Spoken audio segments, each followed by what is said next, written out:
The setting sun painted Redemption's Rest in shades of amber and gold, casting long shadows across the weathered boardwalks of the frontier town. Rook Blackwood stood behind the bar of the Rusty Nail Saloon, polishing glasses with practiced ease as he watched dust devils dance through the empty street. His dark eyes, sharp as a hawk's, missed nothing, not the way the wind changed direction, not the sudden silence of the crickets, and certainly not the stranger who materialized from the heat haze like a desert mirage. The newcomer moved with an otherworldly grace that seemed at odds with his rough-hewn clothes.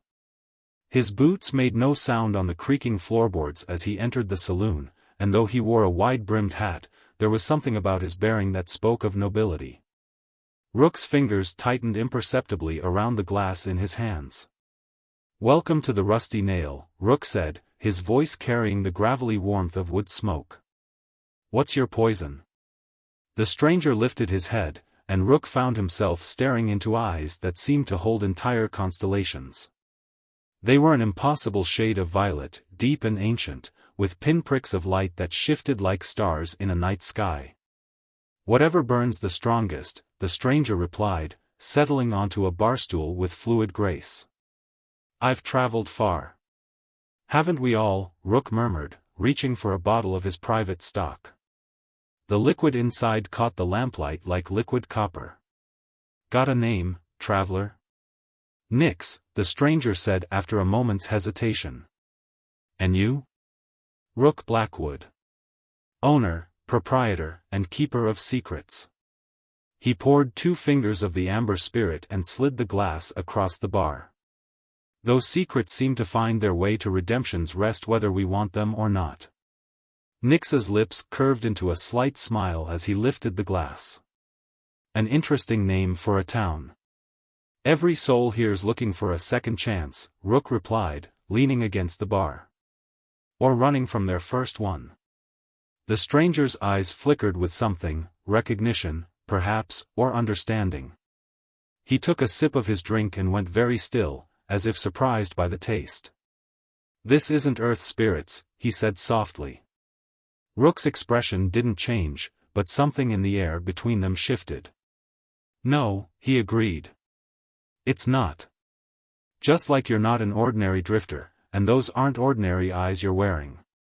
The tension in the room crystallized like frost on a window pane. Outside, the wind picked up, carrying with it the faint smell of ozone, like the air before a storm.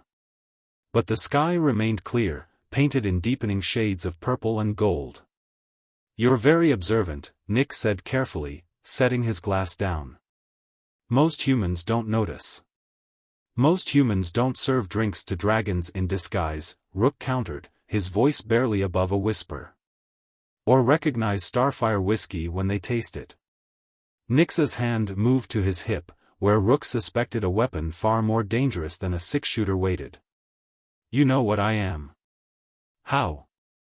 "Same way I know that drink came from the Celestial Empire's royal distillery," Rook said, pulling out his own glass and pouring himself a measure.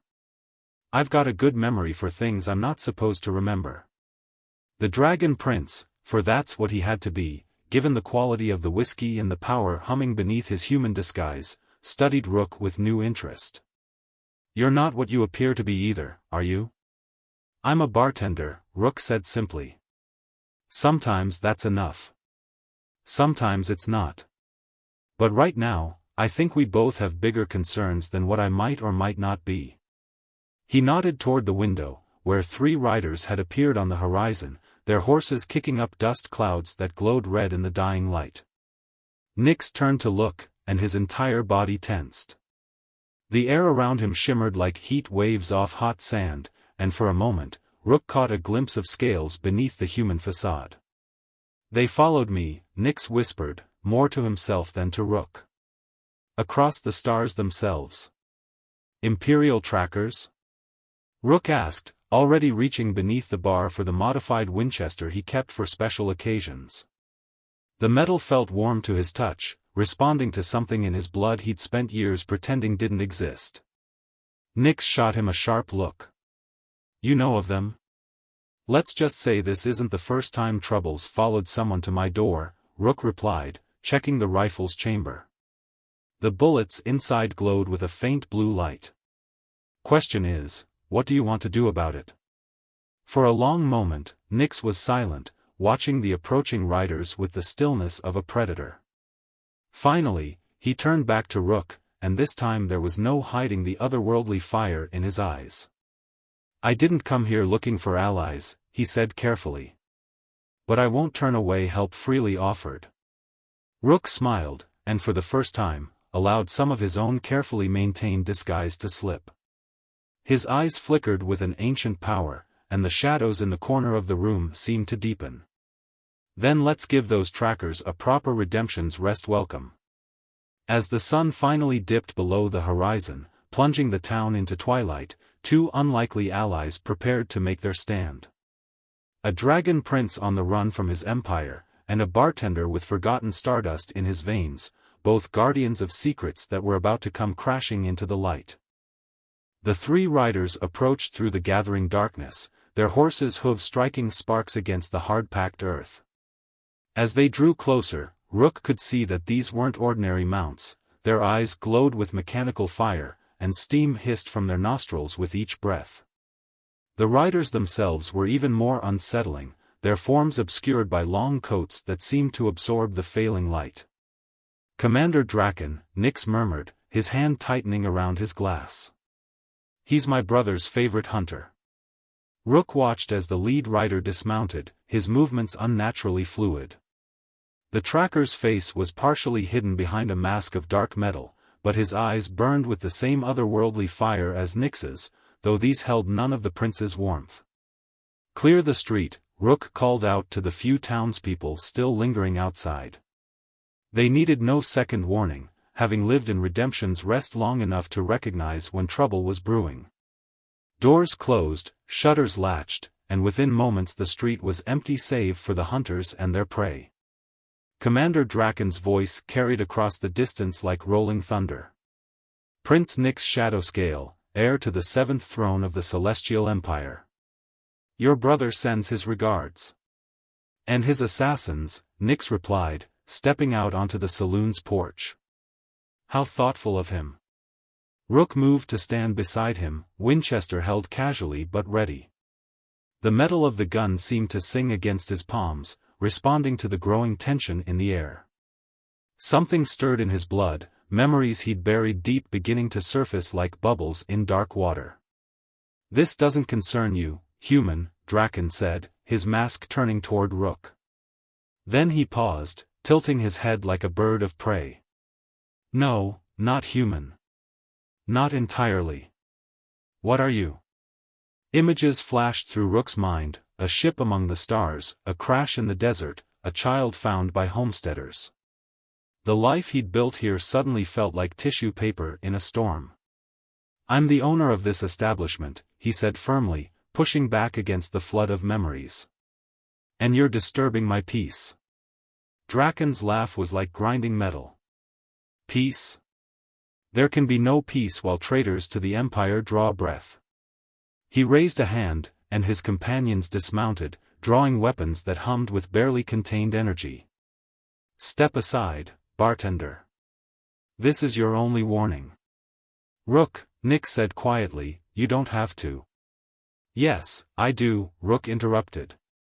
The shadows around them deepened, responding to his awakening power. This is my home. Draken's eyes narrowed behind his mask. So be it. He made a sharp gesture, and his hunters spread out, their movements precise and predatory. Take them both. The prince alive, the other one, well, accidents happen. The first hunter struck with impossible speed, crossing the distance to the porch in a single bound. But Rook was already moving, his rifle coming up with fluid grace. The modified Winchester roared, spitting a bolt of blue-white energy that caught the hunter square in the chest. The impact sent them flying backward, their coat smoking. Nix's human disguise rippled and fell away like water, revealing scales that gleamed like polished obsidian. His eyes blazed with inner fire as he faced down the second hunter. I won't go back, he declared, his voice carrying harmonics that made the windows rattle. The empire my brother envisions is a corruption of everything we once stood for. The empire is strength, Draken responded, drawing his own weapon, a sword that ignited with crimson energy. And strength demands unity. The battle erupted in earnest then, transforming the quiet street into a storm of energy bolts and dragon fire. Rook moved with increasing confidence as his buried instincts resurfaced, each shot from his Winchester precise and devastating. The shadows bent to his will, providing cover and confusion for their enemies.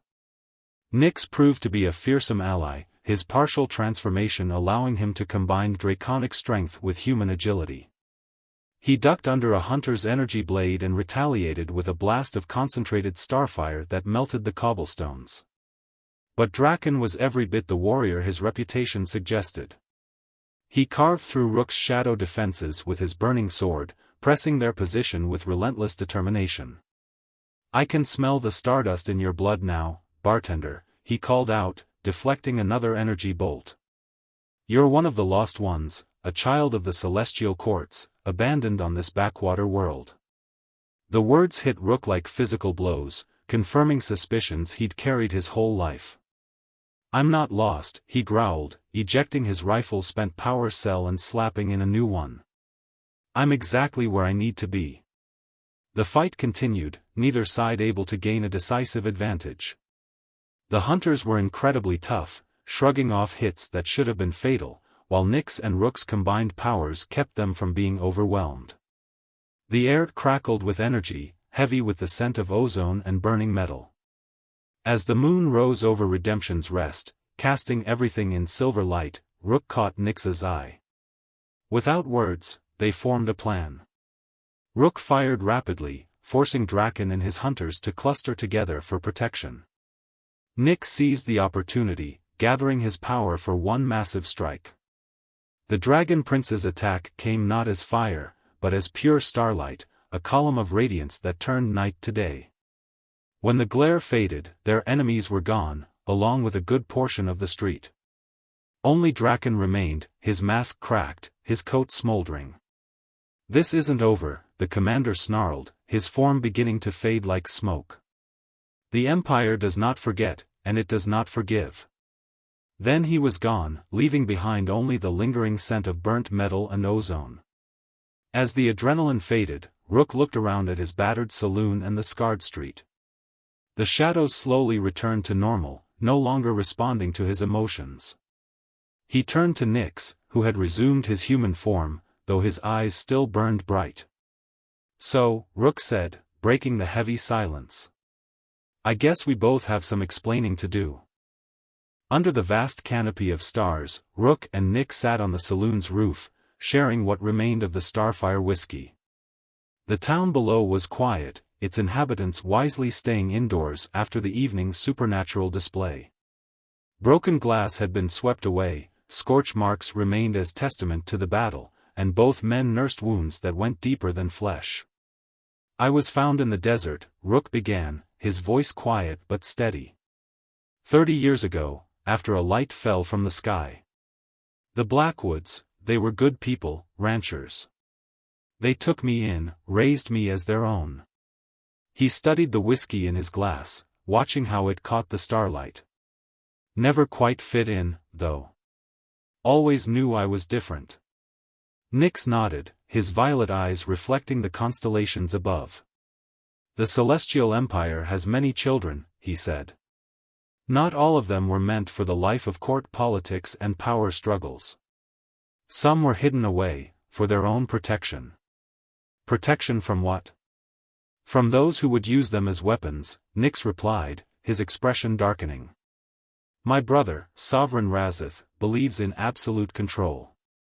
Those with celestial blood, like you, have powers that he covets. The ability to bend shadow and light, to channel the very essence of the stars." Rook thought about the way the shadows had responded to him during the fight, how natural it had felt. "And you? Why does the Sovereign want you dead?" Nyx's laugh was bitter. "Because I remember what our people once were.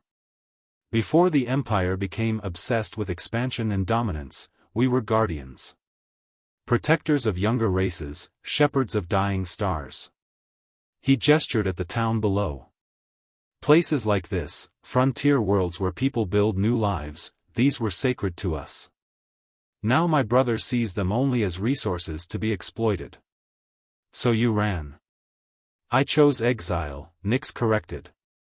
But my brother saw it as betrayal. He sent his hunters after me, transformed them into the creatures you saw tonight. They won't stop coming.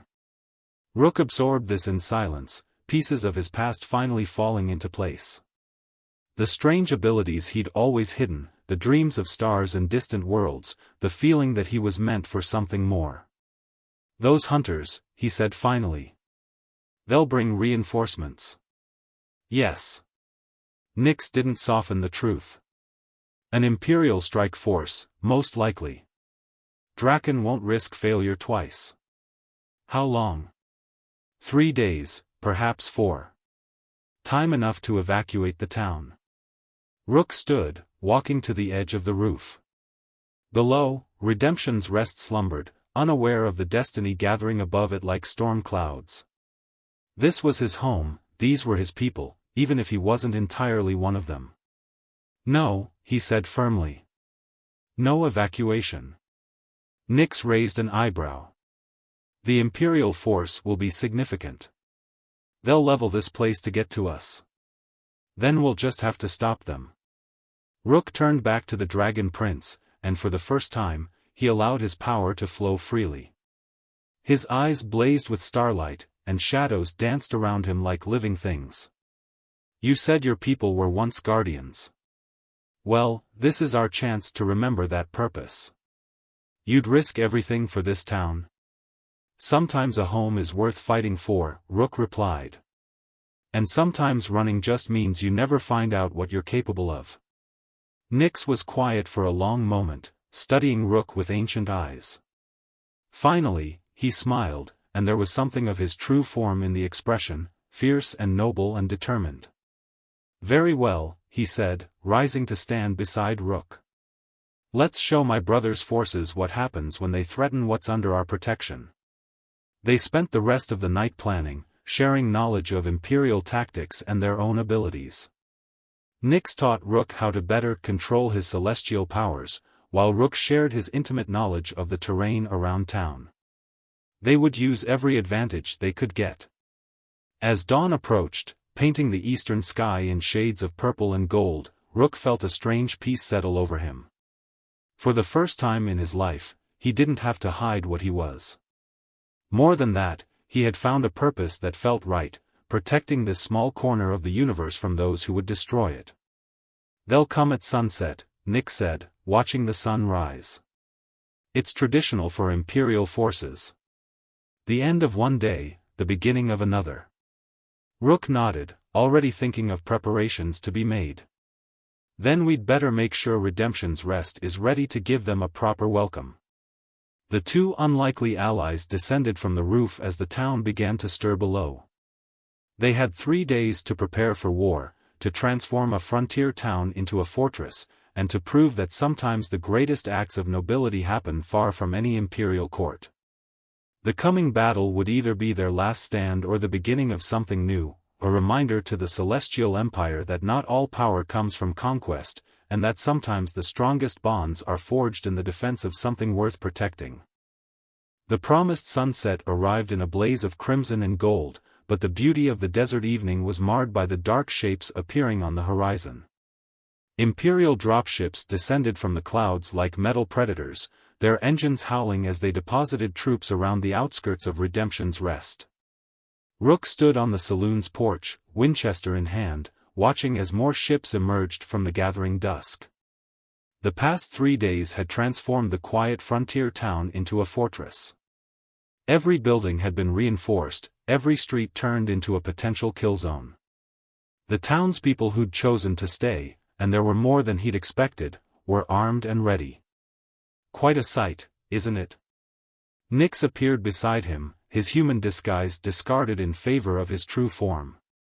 In the fading light, his scales shifted between black and deep purple, and his eyes burned like distant stars. The Empire's finest, come to collect 2 rebellious princes.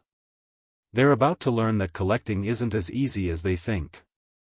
Rook's shadows writhed around him, responding to his heightened emotions. The power that had lain dormant for so long now flowed through him like a river, natural and unstoppable. Commander Draken's voice boomed across the desert, amplified by Imperial technology. This is your final warning. Surrender the traitor prince and the Shadow Walker, and your town will be spared. Resist, and we will reduce this place to ash. Rook stepped forward, channeling his power into his voice so it carried just as far. You seem to have mistaken Redemption's Rest for somewhere that bows to tyrants. We respectfully decline your offer. The response came in the form of energy beams that lit up the evening sky. But the town was ready. Shields of pure shadow sprang up, intercepting the attacks, while hidden defenders returned fire from reinforced positions. The battle for Redemption's Rest had begun. Imperial troops advanced in perfect formation, their armor gleaming dully in the fading light. They carried weapons that could reduce buildings to slag, but they moved cautiously, wary of the traps that had been laid. The first wave triggered buried charges that Rook and Nyx had enhanced with their combined powers, turning the desert sand into sheets of crystallized glass. Nyx took to the sky, his massive wings casting shadows over the battlefield. He engaged the Imperial flyers in aerial combat, his natural mastery of starfire proving more than a match for their technological weapons. The sight of a true dragon prince in battle was enough to give even hardened Imperial troops pause. Rook moved through the shadows like a ghost, appearing where he was needed most. His Winchester sang with celestial power, each shot finding its mark with uncanny accuracy. The shadows bent to his will, providing cover for defenders and confusion for attackers. Years of serving drinks had taught him to read people, to anticipate their moves, and it turned out those skills translated well to combat. But the Empire's forces were relentless. For every soldier they dropped, 2 more took their place. The shields began to falter under sustained bombardment, and the defenders were forced to fall back toward the center of town. Draken himself led a push down the main street, his crimson energy blade carving through shadow barriers. You can't win this, Draken called out as he advanced. The Empire's might cannot be denied. Even now, more ships approach. How long can your little town hold out? Rook and Nyx exchanged glances. This was the moment they'd planned for, the gambit that would either save them or doom them all.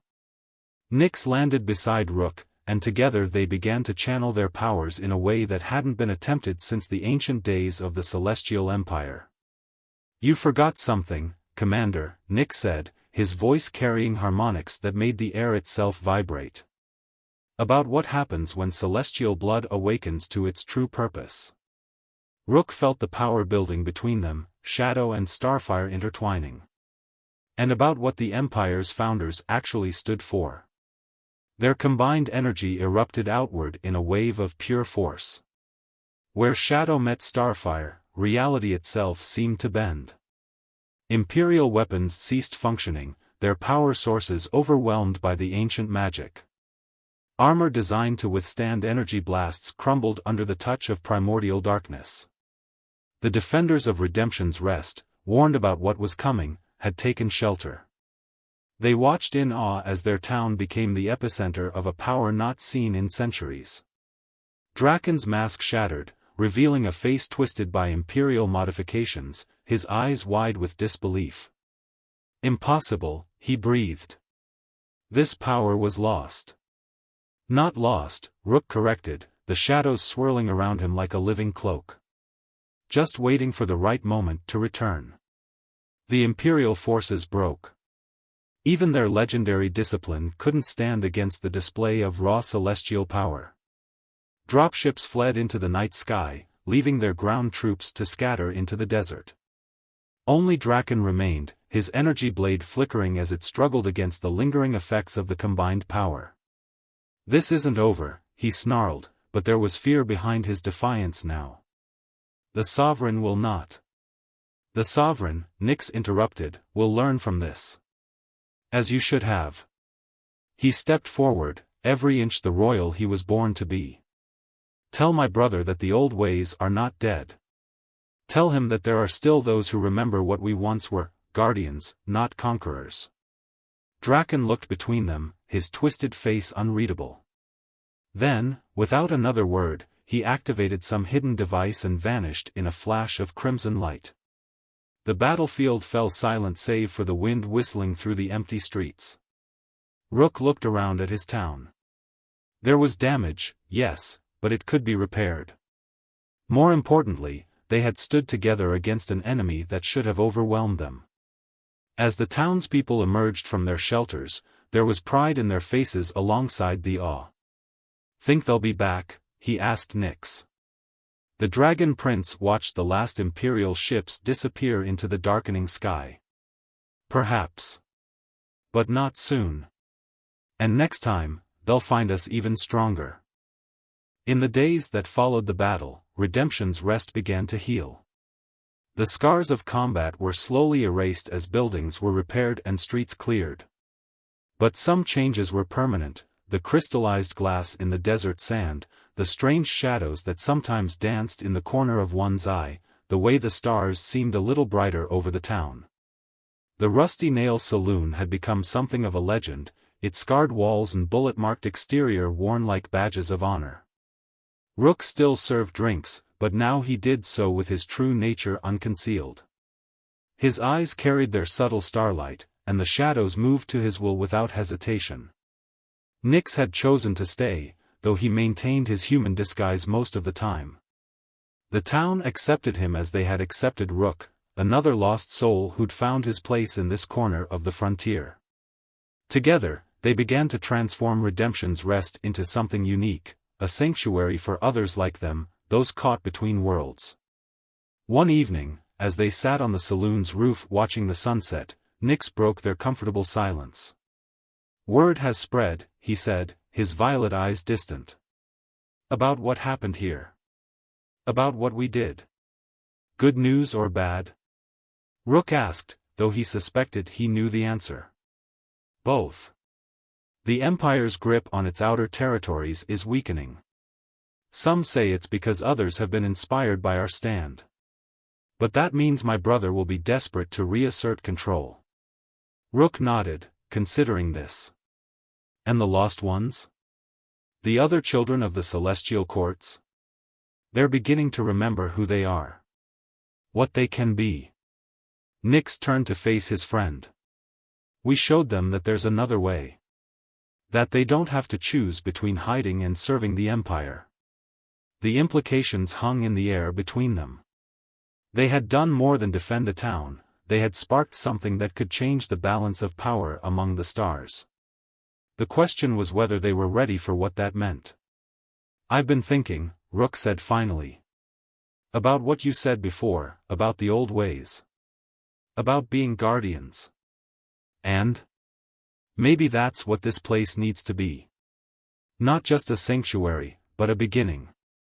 A place where we remember what your people, our people, were meant to be. Nyx smiled, and there was both pride and hope in his expression. A new celestial court, but one that serves instead of rules. It won't be easy. The Empire won't be the only power that tries to stop us. Nothing worth doing ever is, Rook replied. He stood, looking out over his town as the first stars began to appear. But we've got something they don't. What's that? A home worth fighting for. And each other. As if in response to his words, a light streaked across the darkening sky, another falling star, another lost one finding their way to Earth. Rook and Nyx watched its descent, knowing that soon they would have another soul to guide, another story to unfold. The wind carried the sounds of the town below, laughter from the saloon, the blacksmith's hammer, the distant lowing of cattle. Ordinary sounds made extraordinary by the knowledge of what this place had become. Redemption's Rest was no longer just a frontier town, it was a beacon, a reminder that sometimes the greatest adventures begin in the smallest places. Well, Rook said, straightening his vest. Shall we go welcome our new arrival? Nix's eyes sparkled with starlight as he shifted into his true form. "Lead the way, brother." Together they set out into the desert night, two princes of different courts united by a common purpose.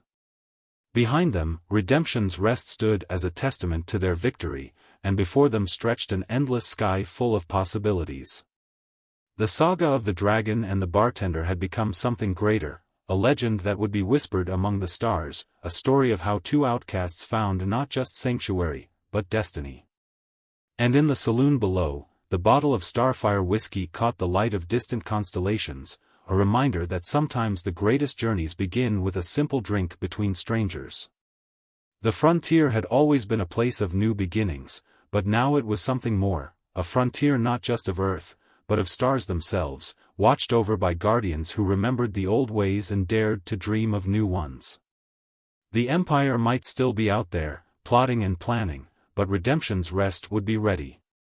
For now, though, there was another lost one to find, another story to begin, and another chance to prove that sometimes the most powerful magic of all is simply having a place to call home.